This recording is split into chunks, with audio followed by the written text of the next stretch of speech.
এই বাংলাদেশে ইয়ামানের কোটি কোটি মানুষ আছে আলহামদুলিল্লাহ। তো বাংলাদেশের ব্যাপারে আমার একটা আশা যে আগামী দিনগুলিতে মুসলিম জাতি যখন বিশ্ব নেতৃত্ব দেবে, এই বাংলাদেশের লক্ষ লক্ষ আলিম ওলামা, সর্বস্তরের জেনারেল শিক্ষিত এসব মানুষেরা নেতৃত্ব দেবে ইনশাআল্লাহ। নবীজি ইয়ামানবাসীর তারিফ করছেন, ইয়ামানের অধিবাসীদের তারিফ করছেন, প্রশংসা করছেন। সম্মানিত ভাইয়েরা, আমরা কিন্তু খুব সুর দিয়ে ওয়াজ করি না, আমরা ক্লাসের মতো শিক্ষকের মতো ক্লাস নেই। আপনারা আজকে সবাই একটা MA ক্লাসের ছাত্র, টাইটেল MA ক্লাসের কি বা দাওরায়ে হাদিসের ছাত্র, দাওরায়ে তাফসিরের ছাত্র, সেই হিসেবে আপনারা মনে করেন। সুর দিয়া ওয়াজ তো হয়েছে হয়তো, সবাই সুর দিতে গেলে এটা ভালো লাগে না, ঠিক না? কিছু ওয়াজ আছে সেটা সুর ছাড়া হবে, কিছু ওয়াজ আছে সুর সহ হবে। তো আমি সুর না দিলে সুবিধাটা হয় কি, কথা বেশি বলা যায়। কথা টেনে টেনে লম্বা লম্বা করে বললে সময় চলে যায়, কিন্তু কথা কম হয়। তো আপনাদের কি কথা কম হলে লাভ বেশি, না বেশি হলে লাভ বেশি? সময় অল্প, কথা বেশি, কেমন? এই জন্য আমি সুর ছাড়াই কথা বলছি। কিন্তু হ্যাঁ, সুর যেখানে দিতে হয় আল্লাহর কোরআন, সেখানে ঠিকই সুর দেব। মুসলমানের ইমানি সঙ্গীতের নাম হলো আল কোরআন। আল কোরআন। নবীজি ওনাদের সঙ্গীত শোনার আগ্রহ জমলেই একজনকে বলতেন, একরা, পড়ো, কোরআন পড়ো। সবাই শুনতেন, চোখের পানি আসতো, কাঁদতেন, অনুভব করতেন আল্লাহ কি বললেন। কত অনন্ত অনন্ত সুরের গ্রন্থ হলো আল কোরআন। পৃথিবীর কোনো গান এই কোরআনের সুরের সাথে আজ পর্যন্ত পারে নাই, পারবেও না। তো ইয়ামানের মানুষেরা নবীজির কাছে এসে তারা ঈমান এনেছেন। নবীজি খুব আনন্দিত হয়ে বলেছেন যে ঈমান যেন ইয়ামানের সম্পত্তি, ইসলামী জ্ঞান যেন ইয়ামানের সম্পত্তি, এবং হিকমা, কৌশলী জ্ঞান, বিজ্ঞান, এটাও যেন ইয়ামানের সম্পত্তি। এই বাংলাদেশে ইয়ামানের কোটি কোটি মানুষ আছে আলহামদুলিল্লাহ। ইসলামিক ফাউন্ডেশনের একটা পত্রিকা, বাৎসরিক পত্রিকায় দেখেছি, গবেষণা করে তারা বলেছে যে বাংলাদেশের মানুষের মাথার মগজ আর ইয়ামানিদের মাথার মগজ একই রকম। আল্লাহু আকবার। এই জন্য ইয়ামানিদের যেমন আবেগ, যেমন তারা আল্লাহর কথা শুনলে তারা আবেগ ভরা কণ্ঠে তারা আল্লাহ জিকির করে, আমাদের বাংলাদেশেও এই অবস্থাটা আছে। হাদিসের একটা অংশে নবীজি বলছেন, ইন্নী আজিদু নাফাসা রাব্বিকুম মিন কিবালিল ইয়ামান। আমি ইয়ামানের দিক থেকে, ইয়ামানের অধিবাসী যারা, ইয়ামানের ব্লাড যারা, ইয়ামান দেশের সন্তান যারা, এদের দ্বারা আল্লাহ তাআলা গোটা মুসলিম জাহানের বিপদ আপদ কাটাবেন, এটা আমি দেখতে পাচ্ছি। আল্লাহু আকবার। ইয়ামানবাসীদের দ্বারা গোটা মুসলিম জাহানের, গোটা মানব জাতির বিপদ আপদ আল্লাহ দূর করবেন, এটা নবীজি দেখতে পেয়েছেন। সুবহানাল্লাহ। তো বাংলাদেশের ব্যাপারে আমার একটা আশা যে বাংলাদেশের ছোট্ট শিশুরা যেভাবে সারা পৃথিবীতে আল কোরআনে ফার্স্ট, সেকেন্ড, থার্ড হচ্ছে না, এবং লক্ষ লক্ষ হাফেজ বিশ্বকে উপহার দিচ্ছে, আমার বিশ্বাস জাগে আগামী দিনগুলিতে মুসলিম জাতি যখন বিশ্ব নেতৃত্ব দেবে, এই বাংলাদেশের লক্ষ লক্ষ আলিম ওলামা, সর্বস্তরের জেনারেল শিক্ষিত এসব মানুষেরা নেতৃত্ব দেবে ইনশাআল্লাহ। আল্লাহ তাআলা আমাদের বাংলাদেশের জন্য এটা কবুল করুন। আপনি যদি মুসলিম হন, এর অর্থ হলো আপনি আল্লাহ প্রেমিক। আপনি কি আল্লাহর ভালোবাসা আমাদের উপরে ফরজ। আল্লাহর ভালোবাসা কি? আল্লাহকে ভালোবাসা আমাদের উপরে ফরজ, আল্লাহর রাসূলকে ভালোবাসাও আমাদের উপরে ফরজ। শয়তানকে ঘৃণা করা আমাদের উপরে ফরজ, এবং শয়তান মানুষ শয়তান হোক জিন শয়তান হোক, উভয় শয়তানকে শত্রু মনে করা আমাদের উপরে কি? ফরজ। কোরআনের সর্বশেষ আয়াত কি? মিনাল জিন্নাতি ওয়ান নাস। শয়তান দুই প্রকার, একটা কি? জিন শয়তান, আর একটা মানুষ শয়তান। তাহলে শয়তানের ব্যাপারে আমাদের সিদ্ধান্ত, সে আমাদের চিরশত্রু। আর আল্লাহর ব্যাপারে আমাদের চেতনা বিশ্বাস, আল্লাহ আমাদের চির বন্ধু, আল্লাহ আমাদের চির বন্ধু। আপনি যদি ঠিকই আল্লাহকে বন্ধু মনে করা ফরজ, যেহেতু আল্লাহ বলেছেন ওয়ামালাকুম মিন দুনিল্লাহি মিন ওয়ালিয়্যিন ওয়ালা নাসীর। আল্লাহ ছাড়া কোনো বন্ধুও নাই, কোনো হেল্পারও নাই। আল্লাহ ছাড়া কোনো বন্ধু নাই। আমি একটা সিরিয়াল কবিতা বানিয়েছি যে আল্লাহ যে আসল বন্ধু। যতজনকেই দুনিয়াতে বন্ধু মনে করেন, বন্ধু বানান, শেষ পর্যন্ত থাকে না, টেকসই হয় না। যাকেই বন্ধু বানাবেন 2 বছর 4 বছর 10 বছর 20 বছর পর সে আর নাই, ঠিক না? নাই। মা একদিন ছেড়ে চলে গেছে, নাই। বাবাও একদিন ছেড়ে চলে যাবে, নাই। আপনার খেলার সাথীরাও একদিন ছেড়ে চলে যাবে, থাকবে না। আপনার সহপাঠীরাও একদিন বিদায় হয়ে যাবে, থাকবে না। আপনার স্ত্রীও একদিন আপনাকে ছেড়ে চলে যাবে, বা আপনি তাকে ছেড়ে চলে যাবেন, এই বন্ধন থাকবে না। আপনার ছেলে মেয়েরাও একদিন হয়তো তাদের রেখে আপনি কবরে চলে যাবেন, তারা কেউ যাবে না। তারা যাবে? আপনার নাতি পুতিরা যাবে? আপনার ভক্ত প্রেমিকরা যাবে? কেউ যাবে না, ঠিক না? একলা ঘরে একলা খাটে জীবন শেষে এসে শীর্ণ দেহে পড়ে আছি চোখের জলে ভেসে। আসলো না কেউ, থাকলো না কেউ পারাপারের ঘাটে। জীবন সাথী মরণ সাথী আল্লাহ রলেন সাথে। লা ইলাহা ইল্লাল্লাহ, তাই তো বলো মন, আল্লাহ বিনে বন্ধু তোমার নেই তো কোনো জন। ঠিক নয় কি?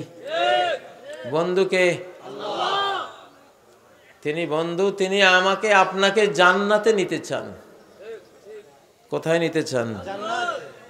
ওয়ালিযালিকা খালাকাহুম ইল্লা মান রাহিমা রাব্বুকা ওয়ালিযালিকা খালাকাহুম।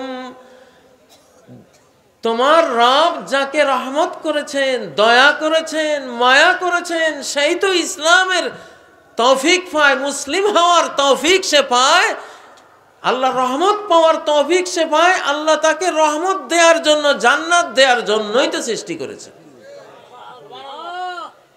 তাহলে একজন চায় আপনাকে জান্নাতে নেবে, তার নাম কি? আল্লাহ। জোরে বলেন, কে? লা ইলাহা ইল্লাল্লাহ। হৃদয় প্রাণ উজাড় করে বলেন, লা ইলাহা ইল্লাল্লাহ।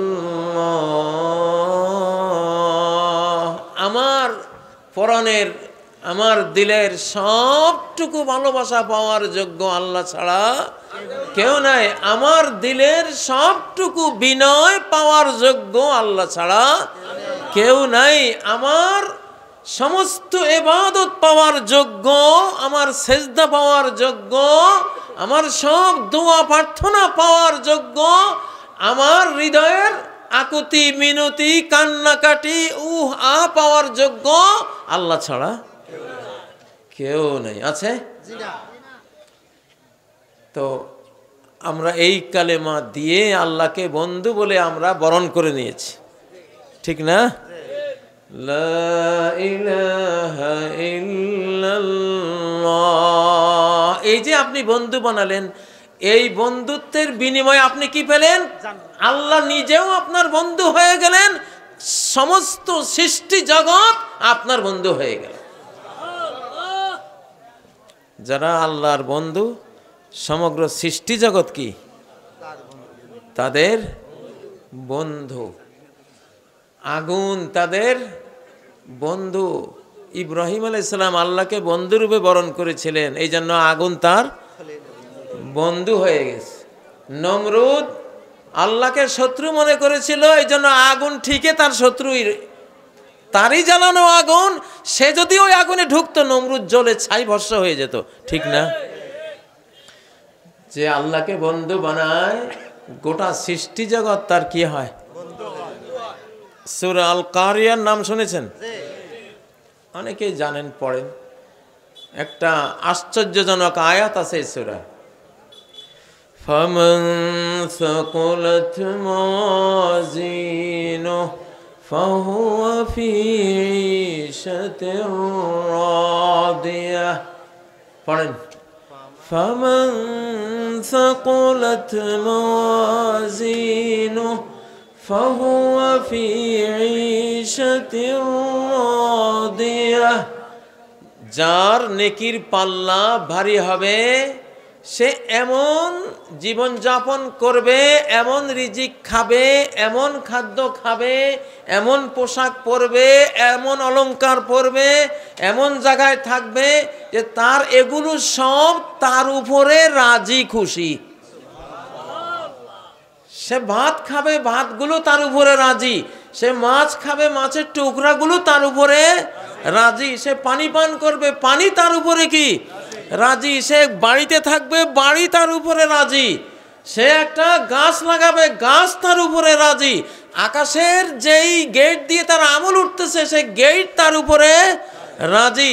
তার পাহারাদার ফেরেশতারা তার উপরে রাজি খুশি। তার স্ত্রীও তার উপরে কি রাজি খুশি হবে। আপনি স্বামী যদি আল্লাহকে ভালোবাসেন, আপনার স্ত্রী অবশ্যই আপনাকে ভালোবাসবে। আপনি স্ত্রী ভালোবাসা পাবেন, আপনার সন্তানরাও আপনাকে ভালোবাসবে। ফাহুয়া ফি ঈশাতির রাদিয়াহ। এই জন্য নবীজি বলেছেন, খাদ্য খেলে প্লেটের শেষে যেই খাবারগুলি থাকে ভালো করে ছেটে খেয়ে নাও। ওটা তুমি রেখে দিলে, তুমি খেলে তারা রাজি, তারা খুশি। আলহামদুলিল্লাহ, আল্লাহর একজন বন্ধু আমাকে খাচ্ছে, আমার সৌভাগ্য। আর তুমি যদি ছেড়ে দাও, শয়তান খাবে, ওই খাদ্যগুলি অভিশাপ দেবে। সুবহানাল্লাহ। কঠিন পরিশ্রম লব্ধ রিজিক, এবং বিশেষ করে রিক্সা, ভ্যান, শ্রমিক, এই শ্রেণী যারা, তাদের রিজিক তো একেবারে হালাল, কষ্টার্জিত। আর ব্যবসা যারা করেন, হক হালাল ব্যবসা, রিজিকের 90% তো ব্যবসার মধ্যে। আত্তাজিরুস সাদুকুল আমিন মান নাবিয়িন ওয়াস সিদ্দিকিন। সত্যবাদী, বিশ্বস্ত ব্যবসায়ীও নবী এবং সত্যবাদী মুমিনদের সাথে তাদের হাসর হবে। আর সিএনজি, রিক্সা, ভ্যান চালক, শ্রমিক, তাদের ব্যাপারে হাদিসে রয়েছে আল কাসিব হাবিবুল্লাহ। যারা কষ্ট করে রুজি রোজগার উপার্জন করেন, তারা আল্লাহর বন্ধু। তারা কার বন্ধু? আল্লাহর বন্ধু। কেন তারা আল্লাহর বন্ধু? আল্লাহ যে সৃষ্টি জগতের এবং মানব জাতির রিজিকের দায়িত্ব নিয়েছেন, এসব শ্রমিক ভাইয়েরা আল্লাহর সেই দায়িত্ব পালনের তারা কাজ করে যাচ্ছেন। আল্লাহ এদের মাধ্যমে সেই দায়িত্ব তিনি পালন করছেন। তারা কষ্ট করে উপার্জন করে আল্লাহর বান্দাদের মুখে মুখে সেই জীবিকা, সেই রিজিক উঠে। সম্মানিত ভাইরা, এই জন্য অত্যন্ত ভালো লেগেছে আজকে আপনারা আমাদের শ্রমিক ভাইয়েরা, বন্ধুরা, ব্যবসায়ীরা মিলে এই সুন্দর আয়োজন করেছেন, প্রাণ ঢালা ভালোবাসা দিয়েছেন আল্লাহকে। তো আল্লাহকে ভালোবাসা দিলে আল্লাহর কাজ যারা করে সেই ভালোবাসার অংশ তারাও পায়। আলহামদুলিল্লাহ। আপনারা আমাদের ভালোবেসেছেন, আমরাও আল্লাহর জন্য আপনাদেরকে ভালোবাসলাম। মানুষের জীবন সবসময় ইন্না মাআল উসরি ইউসরা ওয়া ইন্না মাআল উসরি ইউসরা। দুঃখের সাথে সুখ, দুঃখের সাথে সুখ, কঠিনতার সাথে সহজতা, কঠিনতার সাথে সহজতা। এই আয়াতের ব্যাখ্যা হলো জীবনে সবসময় একটা দুঃখ আর দুইটা সুখ থাকবে। দুঃখ থাকবে কয়টা? একটা। আর সুখ থাকবে কয়টা? দুইটা। যেমন এই মাহফিলে এসেছেন, এখানে একটা দুঃখ আছে, কষ্ট করছেন, গরম লাগছে, তাই না? হেঁটে আসছেন, দুঃখের একটা পার্ট আছে, কিন্তু দুইটা সুখ আছে এখানে। এখানে অন্তরের একটা বিরাট আনন্দের মেলা, আত্মতৃপ্তির একটা জায়গায় এসেছেন, ঠিক না? এটা ভাই বেরাদর, আত্মীয় স্বজন, দূর দূরান্তের বহু মুসলিম ভাইয়েরা এখানে এসেছেন, বন্ধুরা এসেছেন, তাদেরকে কাছে পেয়েছেন, সাক্ষাৎ হয়েছে, একটা বিরাট আনন্দের বিষয় এখানে পেয়েছেন, একটা সুখ পেয়েছেন। আর আরেকটা হলো আখেরাতে গেলে এর সওয়াব যেদিন পাবেন সেদিন, ঠিক নয় কি? সুবহানাল্লাহ। যেমন নবীজি বলেছেন লিস-সাইমি ফারহাতান, রোজাদারের জন্য কয়টা আনন্দ? কষ্ট একটা, আনন্দ কয়টা? দুইটা। কষ্ট সারাদিন রোজা রেখেছে, কষ্ট হয়েছেই তো, কষ্ট একটা হলো, কিন্তু আনন্দ হলো দুইটা। ফারহাতুন ইনদা ফিতরি, একটা আনন্দ ইফতারের সময়, আর একটা আনন্দ যেদিন আল্লাহ রাব্বুল আলামিনের যার জন্য, যার ভালোবাসায়, যিনি খান না বলে আমিও খেলাম না, যিনি পান করেন না বলে আমিও পান করলাম না, যিনি ঘর সংসার করেন না বলে আমরাও ঘর সংসার করলাম না, যার মহাব্বতে, যার প্রেমে, যার ভালোবাসায় আমরা আজকে এই ত্যাগগুলো করলাম, যেদিন তার সাথে এই ত্যাগের পুরস্কার নিতে আমরা সাক্ষাৎ করব, সেদিন এক অনন্ত আনন্দ আমরা পেয়ে যাব, অসীম আনন্দ আমরা পেয়ে যাব, ঠিক না? এভাবেই অনেকে বলেন যে জন্ম থেকে জ্বলছি, জীবনে কোনো সুখ পেলাম না, ঠিক না? আসলে কথাটা ঠিক না। সুখ না পেলে তো তুমি বাঁচতে না, ঠিক না? আমি জেলে ছিলাম, সেখানেও দুঃখ একটা ছিল, সুখ দুইটা ছিল। দুঃখ একটা ছিল, তো একটা নির্দিষ্ট ওয়ালে ছিলাম, ভেতরে ছিলাম, কিন্তু সেখানে দুইটা শান্তি ছিল। একটা হলো মন মতো করে আল্লাহর কোরআন তেলাওয়াত করেছি। জীবনে কখনো 7 দিনে কোরআন খতম দেয় আর এই আমলটা পাইনি, জেলখানায় গিয়ে এটা হয়ে গেছে আলহামদুলিল্লাহ। এখন প্রতি 7 দিনে খতম করি। যারা আমাকে জেলে নিয়েছেন, আমি আল্লাহর কাছে দোয়া করি এই সওয়াবের অংশীদার তারাও হোক। কারণ আমি যদি লস খেতাম তাহলে হয়তো একটা মনের মধ্যে দুঃখ পেতাম, কিন্তু এত বেশি লাভ হয়েছে যে এখন দোয়া করি আলহামদুলিল্লাহ, আল্লাহ যা করেন। হ্যাঁ, জেল কাম্য না, জেলে আমরা যাই এটা কারোর জন্য কাম্য না, কিন্তু এসে গেলে কোনো কারণে আল্লাহর ইশারায় তো হয়, হয়ে গেলে এটাকে যদি কাজে লাগানো যায় বিশাল প্রাপ্তি, বিশাল প্রাপ্তি হয়। তো জেলখানায় একটা তো সুখ ছিল কোরআন নিয়ে, আর আরেকটা সুখ ছিল যে জেলে যাওয়ার আগ পর্যন্ত স্ত্রী, পরিজন বা প্রতিষ্ঠানের শিক্ষক সবার মুখে কিভাবে খাদ্য তুলে দেব সেই বোঝা আমার কাঁধে ছিল। আমি খাওয়াবার জন্য টেনশন করতাম, আর জেলে যাওয়ার পরে এটা উল্টে গেছে, সবাই আমাকে খাওয়ার জন্য টেনশন করতো, আমি কাকে খাওয়াবো এই দায়িত্ব আমার আর নাই, ঠিক না? সবাই জেলের গেটে গিয়ে একটু খাবার নিয়ে একটু হুজুরকে যদি দেয়া যাইতো, মানে আমি যেখানে খাওয়াইতে হতো সেখানে আমাকে উল্টা খাওয়াবার জন্য সিস্টেম হয়ে গেল, ঠিক না? তো এটা শান্তি না? জীবনে আপনি যেখানেই যান না কেন, বিশেষ করে ইমানদার তারা তো অবশ্যই যেই কোনো দুঃখের মধ্যে তারা কমপক্ষে দুইটা সুখ তারা পাবে, এটা কোরআনের কথা। আল্লাহ তাআলা আমাদের সিএনজি চালক ভাইরা, রিক্সা ভ্যান চালক ভাইয়েরা, শ্রমিক ভাইয়েরা, ব্যবসায়ী ভাইয়েরা, তারা এত সুন্দর আয়োজন করেছেন, ভালোবাসা দিয়েছেন। তো এই দেশের সবার জন্য আমরা এই মাহফিলের পক্ষ থেকে দোয়া করি, সবাই 16 কোটি মুসলিম, আরও যারা এই দেশে আমাদের নাগরিকরা আছে, ভিন্ন ধর্মের আছে, সবার জন্য দোয়া করি আল্লাহ সবার জীবনকে সুন্দর করে দেন। যারা হেদায়েত পাননি আল্লাহ তাদের হেদায়েত নসিব করে দেন। আল্লাহর এই দ্বীনের ছত্র ছায়া এসে তারা যাতে দুনিয়া আখিরাতে ধন্য হয়, তাদেরকেও আল্লাহ তৌফিক দান করুন, এই দোয়া করছি। সম্মানিত ভাইরা, আজকে আমার ওয়াজের বিষয় হলো আল্লাহ আমাদের বন্ধু, শয়তান আমাদের শত্রু। আল্লাহ আমাদের বন্ধু, শয়তান আমাদের শত্রু। আমরা আল্লাহকেও দেখি না, শয়তানকেও দেখি না, কিন্তু আল্লাহকে আমরা অনুভব করি কুল সৃষ্টি জগৎ দিয়ে, ঠিক না? একজন আরবের সাধারণ গ্রামীণ ব্যক্তি উট, ভেড়া, দুম্বা এগুলো চড়ায়, সে বলে আলবারতু তাদুল্লু আলাল বাইর।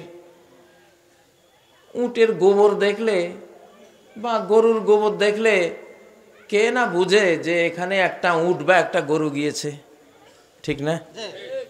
কারো উঠানে যদি কিছু গোবর পড়ে থাকে তখন উঠানের মালিক বলে, আরে কার গরুরে এখানে আসে এই কাজ করলো, ঠিক না? গরু তো সে দেখে নাই, সে কি দেখছে? গোবর।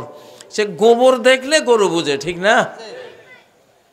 কোনো বাড়ির উপর থেকে বা কোনো জায়গার উপর থেকে যদি হঠাৎ বিশাল আকারে ধোঁয়া বের হয়, ধূম্র বের হয়, সবাই চিৎকার দেয় এখানে আগুন লাগছে, ঠিক না?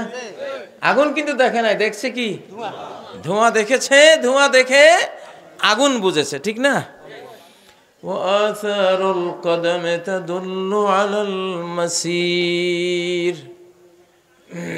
বর্ষাকাল, আপনার উঠানে কাদার মতো অবস্থা, ওখানে দেখা যায় বড় বড় ঠ্যাঙের ছাপ, পায়ের ছাপ পড়ে রয়েছে। এখন উঠে কয় গৃহস্থে, রে আজকে রাত্রে চোর আইছে রে। চোর তো সে দেখে নাই, সে কি দেখেছে? পায়ের ছাপ, পায়ের চিহ্ন দেখে পাওয়ালাকে বুঝেছে। চিহ্ন দেখে যদি চিহ্নওয়ালাকে তোমরা বুঝো, তো এই পৃথিবীর সমস্ত সৃষ্টি জগৎ আল্লাহর এক একটা চিহ্ন, ঠিক না? আল্লাহর চিহ্ন না? এই চিহ্ন দেখে আমরা আল্লাহকে অনায়াসে আমরা চিনতে পারি। আল্লাহু আকবার।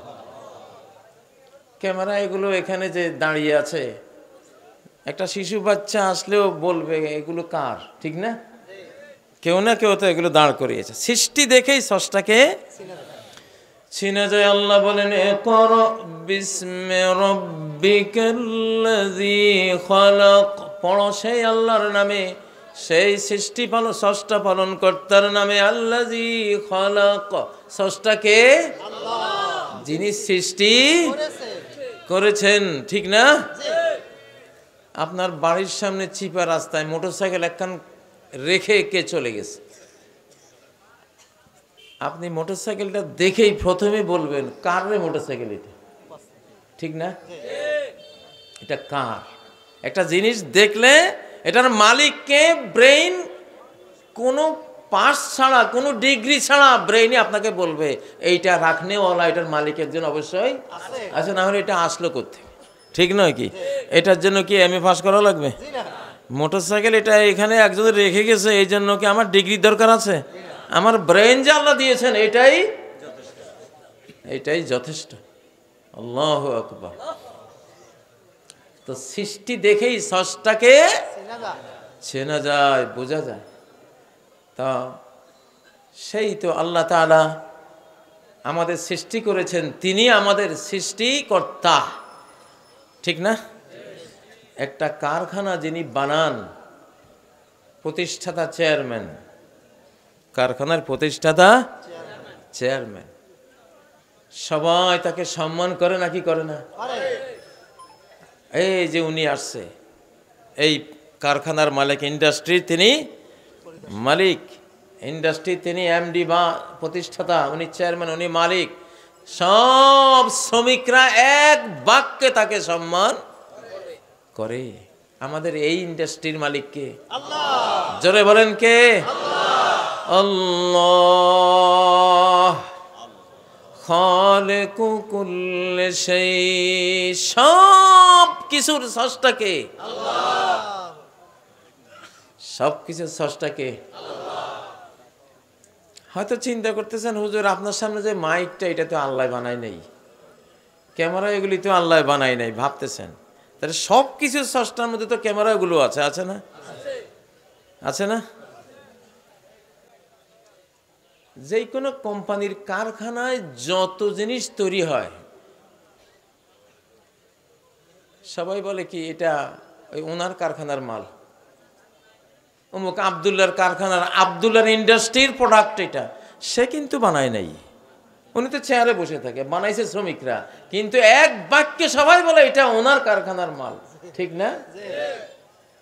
হ্যাঁ, যিনি মালিক, ওই মালিকের কারখানার যত প্রোডাকশন সবগুলো তার বলেই স্বীকার করা, এটা সারা পৃথিবীর নিয়ম, ঠিক নয় কি? তাই ক্যামেরাগুলি তৈরি হয়েছে কোথায়? আল্লাহ তৈরি এই বিশ্ব কারখানায়, ঠিক না? এগুলি বানাইছে কে? আল্লাহর গোলামেরা, আল্লাহর দেয়া হাত দিয়ে, আল্লাহর দেয়া চোখ দিয়ে, আল্লাহর দেয়া ব্রেন, আল্লাহর দেয়া প্লাস্টিক, লোহা যা আছে সব কিছু দিয়ে, ঠিক নয় কি? তাহলে এগুলোর স্রষ্টাও কে? আল্লাহ। আল্লাহ। কোনোটা আল্লাহ ডাইরেক্ট সৃষ্টি করেন, কোনোটা ইনডাইরেক্ট সৃষ্টি করেন। কোনোটা ডাইরেক্ট, যেমন কাঁঠাল, আম, কলা, জাম ডাইরেক্ট আল্লাহ বানান, ঠিক না? আবার কিছু আল্লাহ ওনার শ্রমিক দিয়ে বানান, যেমন এই ক্যামেরা, এই মাইক, মোবাইল, আমরা শ্রমিক হিসাবে কাজ করি, ঠিক না? তাহলে স্রষ্টা কে? আল্লাহ। খালিকু কুল্লি শাই, সব জিনিসের স্রষ্টা তিনি। প্রিয় ভাইরা, এটা আমাদের বাংলাদেশ। এটা কোন দেশ? বাংলাদেশ। বাংলাদেশের একটা বৈশিষ্ট্য আছে, বাংলাদেশের মানুষ খুব আবেগী, খুব আবেগী, ভক্তি আর ভালোবাসাওয়ালা, ঠিক না? ভক্তি এবং ভালোবাসাওয়ালা, দিল নরম। যদিও ব্রিটিশদের শাসনের 200 বছরের গোলামির পর থেকে আমাদের মধ্যে অনেক চরিত্রগত স্খলন, নীতির বাইরের অনেক কিছু ঢুকে গেছে, এটা তারা আমাদেরকে নষ্ট করার জন্য এগুলো করেছে। আমরা কিন্তু এরকম ছিলাম না, আগে এরকম ছিলাম না। তো বাংলাদেশ ভক্তির দেশ, আবেগের দেশ। আমি একটা হাদিস বলবো, এই হাদিসটা আপনাদের উপরে আসবে, আপনারা এর পাওনাদার হবেন ইনশাআল্লাহ। হাদিসটা হলো, নবীজি বলেছেন, আল ঈমানু ইয়ামানিন ওয়াল ফিকহু ইয়ামানিন ওয়াল হিকমাতু ইয়ামানিয়াহ ইন্নী আজিদু নাফাসা রাব্বিকুম মিন কিবালিল ইয়ামান। এই হাদিসটা সহিহ বুখারী, সহিহ মুসলিম, ঈমান অধ্যায়ে আছে, আর শেষ অংশটা মুসনাদে আহমদের মধ্যে আছে।